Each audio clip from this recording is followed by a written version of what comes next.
Le Barça reçoit Las Palmas après avoir relevé la tête en Ligue des Champions contre Brest. On est très heureux de retrouver notre cher Lamine Yamal. Ça va faire du bien au collectif. Mais cependant, il reste une problématique pour ce match. Qui pour remplacer Casado?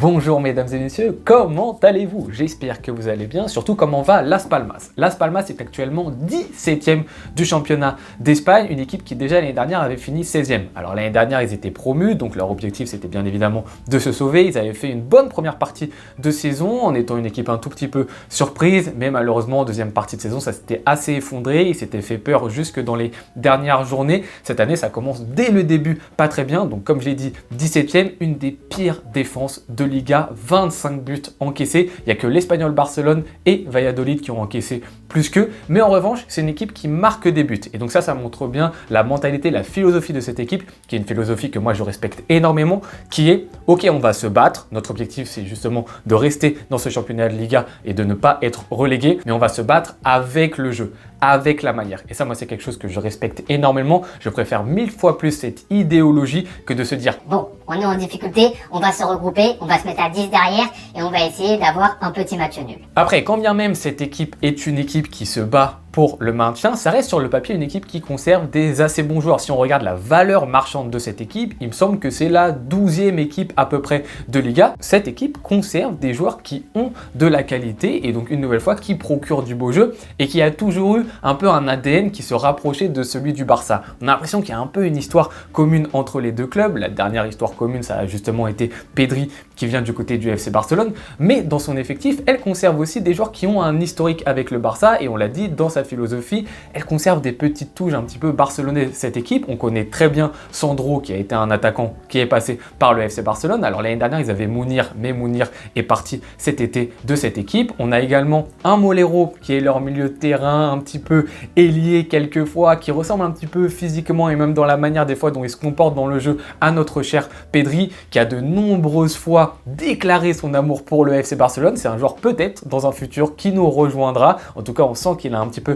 cet ADN entre les pieds. On a aussi en défense centrale un défenseur qui s'appelle Marmol du côté de Las Palmas, un joueur qui a fait à peu près 3-4 ans dans les classes un petit peu plus jeunes du Barça. C'est un de leurs meilleurs joueurs en termes de valeur marchande. Il a un 15 millions, il n'y a qu'un seul joueur je crois qui est au-dessus du côté de Las Palmas. Et aussi on connaît également Silesen qui est passé par le Barça du côté de Las Palmas. Silesen qui est cette année le gardien titulaire de cette équipe, choix qui était un petit peu étonnant pour ma part parce qu'ils ont un gardien qui s'appelle Baez qui a été excellent je trouve l'année dernière. Alors je ne suis pas assez connaisseur de Las Palmas pour connaître le pourquoi du comment Silesen a pris sa place. Peut-être qu'il y a une blessure de Baez etc. Je ne m'en rappelais pas, en tout cas je ne l'ai pas vu passer. Mais moi ce choix était assez étonnant parce que justement Baez était un très bon gardien l'année dernière et d'ailleurs Baez fait souvent partie des discussions des gardiens qui pourquoi pas pourraient arriver au Barça dans le futur pour remplacer Ter Stegen. Vous le savez, il y a bien évidemment Costa qui fait partie des discussions. Il y a bien évidemment Lucas Chevalier qui est le gardien pour lequel je milite, mais il y a également Baez qui est un gardien que j'apprécie beaucoup. Mais en tout cas, vous voyez bien que dans tous les joueurs que compose cette équipe, il y a pas mal de profils qui sont affiliés au FC Barcelone. Du côté du Barça, maintenant, comment ça se passe? Écoutez, on est revenu de la trêve contre le Celta Vigo, ça a été un petit peu compliqué, mauvais résultat, fallait se relever contre Brest, ça a été très bien fait. On a finalement vu que Brest, quand même, sur le terrain, il y avait une énorme marge avec le Barça, il y avait un monde d'écart finalement entre les deux, que ce soit en termes de qualité, mais aussi d'expérience de cette compétition. Mais c'est bien, au moins on a réussi à le faire, et surtout, on a réussi à gagner sans Lamine Yamal. Ça fait plaisir, parce que déjà, dans les têtes des joueurs, ils sont en capacité de se dire, on peut aussi faire de belles choses sans lui, et puis ça permet quand même à Flick de se dire, bon, Lamine Yamal, à certains moments, on pourra le faire reposer, parce que là, sinon, on partait sur un délire où dès que Lamine Yamal allait être possiblement titulaire, tout le temps, il allait jouer H24. Là, on montre qu'on a la capacité quand même de faire certaines choses. Par rapport à ce match-ci, moi, il y a un petit truc qui me fait rigoler, c'est une petite partie de la commu du FC Barcelone qui est vraiment toujours dans les extrêmes. C'est-à-dire que dès que le Barça va gagner un match de Ligue des Champions, c'est « Oh, le Barça, c'est sûr, cette année, on gagne la LDC !» Alors que s'il y a bien une compétition dans laquelle on n'est jamais sûr de qui va la remporter, c'est bien la Ligue des Champions. Et ce sont les mêmes, exactement les mêmes mêmes qui, juste après les contre-performances contre la Real Sociedad et le Celta Vigo, étaient les premiers à dire « Oh non, c'est le Barça, encore une fois, on n'y arrivera jamais. » Donc c'est toujours les extrêmes avec vous, c'est soit on va gagner la LDC, soit c'est le pire des Barça, on n'y arrivera jamais. Vous savez, il existe un entre-deux, on peut être modéré, il y a des zones de gris, on le sait, on le connaît, le contexte de ce Barça, il y aura des contre-performances, il y aura des défaites, il y aura des moments plus durs que d'autres. On n'est pas la meilleure équipe d'Europe, on n'est pas non plus la pire, mais on peut être un petit peu entre les deux. Donc pour l'instant, on prend le positif et pour l'instant, c'est positif. Et justement, ce qu'il faut noter par rapport au match contre Brest, c'est plusieurs points intéressants. Moi, j'en ai fait plusieurs conclusions de ce match-ci. Première conclusion, Lewandowski ne doit pas jouer en plus de 2 touches de balle. Il commençait à redevenir par moment contre la Real Sociedad et le Celta Vigo le Lewandowski qu'on n'aime pas là, qui se prend pour un 9,5, qui fait 25 touches de balle avant de la donner, qui est lent dans le jeu. On l'a dit, reste concentré, Lévy, sur 2 touches de balle. Tu contrôles, tu passes ou tu passes immédiatement. T'es très bon, tapines dans la surface de réparation, c'est très bien. Ça, c'est une des premières conclusions. L'autre conclusion, c'est bien évidemment, on s'y attendait, Rafinha est quand même plus à l'aise quand il est à l'intérieur du jeu que quand il est au large, et c'est totalement normal. C'est un joueur qui a le profil de joueur intérieur, de joueur de rupture, donc aucune critique contre lui. Il fait un bon match contre Brest, mais bien évidemment, on le retrouve quand même moins que quand il est à l'intérieur du jeu. Mais au moins, ce qui a été positif, c'est qu'il est resté au large. Il a permis d'élargir le bloc de Brest, et ça a été très important de faire ça pour la victoire et pour travailler justement sur cette défense. Autre conclusion également, le double pivot Pedri-Casado, si les deux sont disponibles, si les deux sont à 100%, faut absolument le mettre. Voilà, il n'y a pas d'autre question. Oui, même si Olmo il est blessé en 10, si on peut pas mettre un Pablo Torre ou je sais pas quoi, on bouge pas Pedri. Pedri, il faut qu'il soit à côté de Casado, il faut qu'il ait le jeu devant lui. Vous voyez, régalade de la part de Pedri. Avant-dernière conclusion, le cas Koubarsi, bien évidemment, élu homme du match. Que dire sur ce cas-là, c'est exceptionnel, hein, ce joueur-ci. Je pense qu'il fait partie des top 5 meilleurs centrales du monde actuellement, en ce moment même, et il n'est pas 5e. C'est phénoménal ce qu'il arrive à faire en ce début de saison. Et dernière conclusion, Gérard Martin, qui a fait une bonne prestation et qui mérite selon moi donc de nouvelles chances. Et on a donc la confirmation que l'idée de donner de la confiance aux joueurs qui en ont pas trop du côté du flic est une bonne solution. Ça, ce sont les conclusions autour de ce match-ci. Maintenant, le Barça continue à être dans ce qu'on a appelé la phase de confirmation, qui est cette phase numéro 3. Une phase dans laquelle on a dit on affronte des équipes qui sont un tout petit peu plus modérées que ce qu'on a vu avant. Donc là, c'était Brest. Là, ça va être Las Palmas. Après, on a Majorque à l'extérieur. Après Majorque, on a le Betis Séville à l'extérieur. Après, on affronte Dortmund. Et après Dortmund, on affronte Leganés à domicile. Donc bien évidemment, ces matchs ne sont pas les mêmes. Bien évidemment, qu'on le dise maintenant, oui, tout le monde peut nous battre. On peut faire des contre-performances contre tout le monde. C'est le football. C'est totalement normal. Je ne dis pas qu'on va battre toutes ces équipes et que ça va être facile. Mais je dis que sur les papiers, on est quand même un petit peu plus au-dessus que ces équipes. Après, bon, ça diffère en fonction de Dortmund, du Betis, de Las Palmas. C'est pas exactement le même niveau, mais vous voyez un petit peu la période dans laquelle on va tomber, qui est donc une période, je pense, dans laquelle le plus important, ça va être la gestion. On l'a déjà dit, on a plein de petits matchs, etc.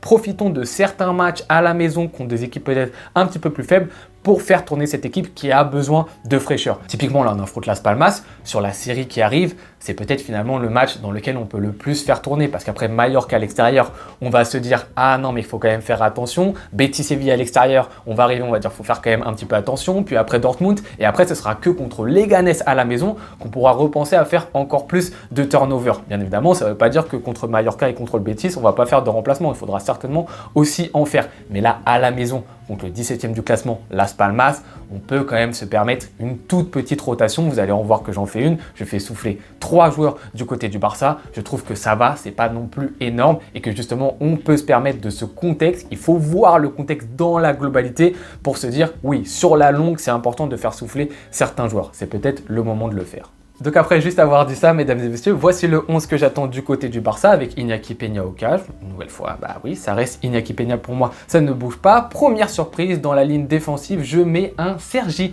Dominguez à la place de Koubarsi. Alors pour moi, l'objectif numéro 1, c'était de faire souffler Koubarsi. Il y avait plusieurs solutions qui étaient possibles, que j'avais en main. Première des solutions, mettre Eric Garcia, qui est de retour avec le Barça, en défense centrale. La problématique avec Eric Garcia, c'est que j'ai pas envie de le faire enchaîner central 6, central 6, central 6. J'ai envie qu'il se focalise uniquement sur ce nouveau poste qui apprécie bien justement Flick, qui est ce joueur devant la défense. Et si je le perds justement à tout le temps changer de poste, pour moi c'est un petit peu compliqué. J'écarte donc la solution Eric Garcia. Deuxième solution, réaxer Koundé et mettre à droite Hector Ford, qui peut être une solution intéressante. Et je ne suis pas du tout contre, hein. Si c'est ça que fait Flick, je serais très heureux. Mais encore une fois, c'est un peu la même problématique que pour Eric Garcia. J'ai du mal avec le fait de trop bouger les joueurs de leur poste. Et Koundé pour l'instant performe très bien à droite. Je trouve que Koundé quand même doit continuer son apprentissage parce qu'il est encore une fois dans une phase d'apprentissage à ce poste-ci, qui continue un peu sur ce côté-là. Donc pour lui donner un petit peu de temps, pour retrouver son petit Lamine Yamal sur le côté, je préfère mettre un Sergi Dominguez qui pourra justement faire souffler Cubarsí, parce que pour moi c'est important de faire souffler ce jeune joueur qui a quand même joué avec la sélection d'Espagne et qui là enchaîne pas mal. Et il faut le rappeler, Cubarsí il a 17 ans.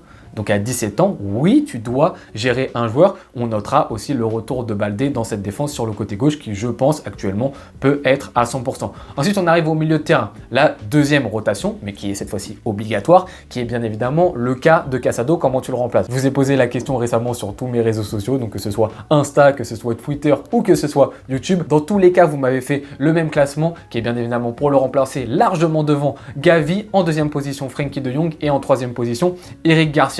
La solution également que je préconise, vous le voyez, c'est donc de mettre Gavi à ce poste-ci. Alors pourquoi je ne mettrais pas un Frenkie de Jong? Parce que Frenkie de Jong, en tant que numéro 6, on l'a déjà essayé pas mal de fois. Déjà, on l'a essayé toute l'année dernière, ça ne l'a pas fait. Et là, les petites fois où il est rentré à ce poste-ci, c'était aussi compliqué. Une nouvelle fois, je n'abandonne pas Frenkie de Jong. Je crois encore en lui. Et il y en a déjà qui vont me dire que je suis très patient avec lui. Moi, je crois en lui, mais en tant que numéro 8, dans le même poste que Pedri. Donc si à un moment Pedri a besoin de souffler, là tu fais rentrer Frenkie de Jong. Mais dans ce poste de numéro 6, donc le plus défensif finalement du double pivot, je n'arrive pas à voir Frenkie de Jong à ce poste-ci. L'autre solution, Eric Garcia, moi ça pouvait réellement m'intéresser et je crois en Eric Garcia dans ce poste-ci. D'ailleurs, il l'a montré cette année qu'il rentrait souvent à la 70e et qu'il était plutôt intéressant à ce poste-ci. Mais là, pour moi, il n'est pas de retour encore à 100%. Du coup, je préfère mettre un Gavi qui, lui, a pu souffler justement contre Brest. Il est rentré qu'à la 70e, il me semble. Du coup, il peut enchaîner. S'il avait été titulaire contre Brest, j'aurais dit non, faut pas prendre de risque avec Gavi. Et bien évidemment, Gavi, obligation à la 70e, 60e de le changer, que ce soit par Frenkie de Jong,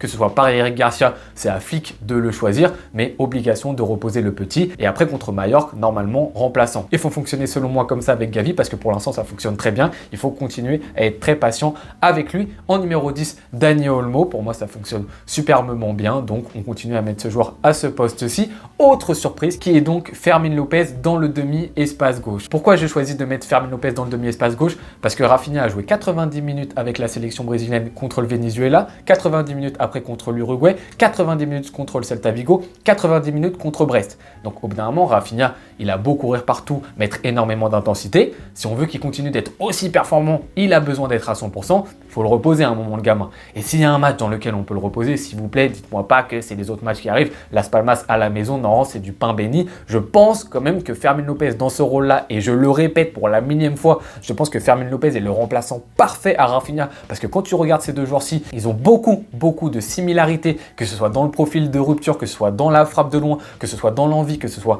dans le pressing qu'ils mettent sur le terrain. Je pense que c'est parfait pour Fermin Lopez qui peut justement un petit peu retrouver un poste de prédilection parce que là, il était un petit peu emmené à l'aile les derniers matchs, c'est pas forcément ce qu'il apprécie le plus. Tu lui fais regagner un petit peu de confiance, il a été intéressant dans la proposition face à Brest, pas trop dans la finition malheureusement, mais je pense que c'est un match parfait pour faire un petit peu souffler Rafinha. Et ensuite le retour de Lamine Yamal, on est très content. Je connais pas réellement sa forme physique pour l'instant, donc ça c'est à Flick de jauger. Est-ce que Lamine Yamal peut débuter ce match? Je ne sais pas trop. Est-ce que Ferran Torres lui peut débuter également ce match? Je ne sais pas, ça c'est totalement à Flick de le savoir. Au moment où je tourne la vidéo, j'ai pas d'informations là-dessus. S'il juge que Ferran Torres est plus en mesure de débuter et il faut faire rentrer Lamine Yamal, c'est Flick qui sait. Donc ça c'est à lui de juger. Moi je mets Lamine Yamal titulaire parce que selon moi les deux sont au même niveau et je préfère mettre Lamine Yamal. Mais aussi comme Gavi, attention à Lamine Yamal, pareil, 60e, 70e, obligation de le faire sortir. Il revient de blessure, faut être patient avec lui, faut pas rentrer dans le délire qu'on avait fait avant. Même quand on mène de 2-3 buts, on continue à conserver absolument Lamine Yamal sur les 90 minutes. Ça, il faut stopper avec ce délire-ci. Quel que soit le score, Lamine Yamal à la 70e, 60e, tu le fais sortir et tu fais rentrer justement un Ferran Torres à son poste. Et en dernier choix, un Lewandowski qui comme d'habitude est titulaire. Et comme d'habitude, si on mène de pas mal de buts, on peut le faire sortir à la 70e minute de jeu. Donc voici mesdames et messieurs pour mon 11 du côté du Barça.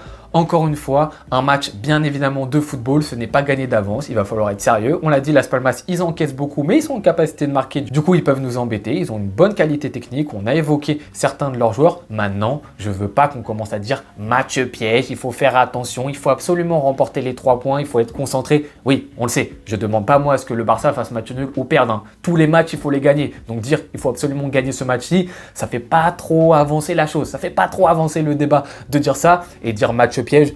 Je suis désolé, non. Las Palmas à la maison, ce n'est pas un match piège. Tu affrontes le 17e du championnat. Ça ne veut pas dire qu'ils ne peuvent pas te battre. Ça ne veut pas dire non plus qu'il ne peut pas y avoir un match nul. Hein. Attention, je ne dis pas ça. Mais appeler ça un match piège, non, je ne suis pas trop d'accord. Je pense justement qu'à l'inverse, c'est un match dans lequel tu peux en profiter pour faire de la rotation. Je vous propose 3 joueurs de rotation. 3 joueurs, ça va. C'est pas 6, c'est pas 5. Tranquille. Je pense quand même qu'on peut gagner contre Las Palmas avec l'équipe que je vous propose, même si ce n'est pas l'équipe type et que justement, ça va permettre à certains joueurs de pouvoir souffler. Mais bon, les amis, de toute manière, on verra ce que Flick va faire. C'est lui qui aura la réponse finale. N'hésitez pas, vous, à me dire en commentaire quelle 11 vous souhaitez pour ce match-ci. Avec un petit peu d'argumentation, etc. Comme d'habitude, je me ferai un plaisir de vous répondre. Je vous remercie beaucoup d'avoir regardé cette vidéo jusqu'au bout. Je vous souhaite bonne journée ou bonne soirée en fonction de quand est-ce que vous la regardez. On se retrouve pour le débrief. À tout bientôt. Ciao.